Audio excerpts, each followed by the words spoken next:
Bonjour Pascal. Bonjour Steve. Et merci de nous rejoindre comme tous les après-midi. Vous êtes notre correspondante permanente en Israël. Coup de tonnerre dans le ciel diplomatique européen. L'Irlande et l'Espagne ont annoncé ce matin, aux côtés de la Norvège, leur décision commune de reconnaître prochainement un État de Palestine. D'autres capitales européennes devraient suivre, espère-t-il. Pascal, en quoi est-ce une bien mauvaise nouvelle avec une portée réelle au-delà du symbolique? Et comment ont réagi les responsables israéliens? D'abord, vous parlez de coup de tonnerre dans le ciel diplomatique, un ciel diplomatique qui pour Israël était déjà largement couvert. En effet. D'autant donc que les trois premiers ministres d'Irlande, de Norvège et d'Espagne ont aussi indiqué que d'autres pays pourraient suivre leur exemple dans les prochaines semaines.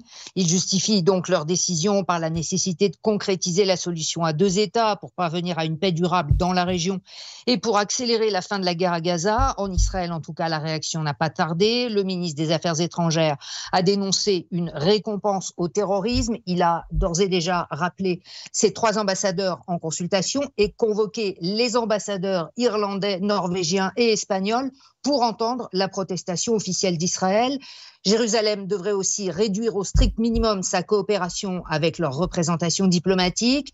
Le ministre de la Sécurité nationale, Itamar Ben-Gvir, a choisi ce matin pour se rendre en visite sur le mont du Temple pour la première fois depuis le début de la guerre. Le ministre nationaliste en a profité pour dénoncer l'annonce des trois pays européens qui récompensent les meurtriers et les violeurs de la force Nourba, selon ses termes. Quant au ministre des Finances, Bezalel Smotrich, il a préconisé des mesures beaucoup plus concrètes, à savoir que le gouvernement réplique en autorisant immédiatement la construction de 10 000 logements en Judée-Samarie, la légalisation d'une implantation pour chaque pays qui reconnaîtra la Palestine et le gel de tous les fonds qui devaient être versés à l'autorité palestinienne et notamment l'annulation du dispositif financier qui avait été mis en place en coopération avec la Norvège. Également dans l'actualité, Pascal, un film qui fera sans aucun doute beaucoup réagir. Il s'agit de la vidéo de l'enlèvement de soldats de la base de Nahal Oz le 7 octobre dernier par le Hamas. Une vidéo extraite des caméras GoPro des terroristes et dont la diffusion aura lieu ce soir à 18h à l'initiative des familles des otages.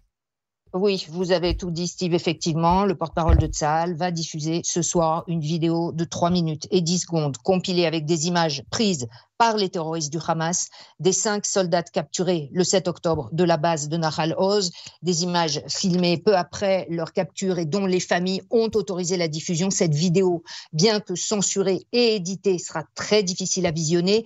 Et c'est d'ailleurs ce que pourront constater par eux-mêmes les ambassadeurs d'Irlande, de Norvège et d'Espagne qui auront droit à une projection spéciale au ministère des Affaires étrangères pour qu'ils comprennent la décision perverse de leur gouvernement, a expliqué Israël Katz. Merci beaucoup Pascal d'avoir été avec nous. Sans doute que nous reparlerons de ces images dès demain après-midi. À demain. À demain.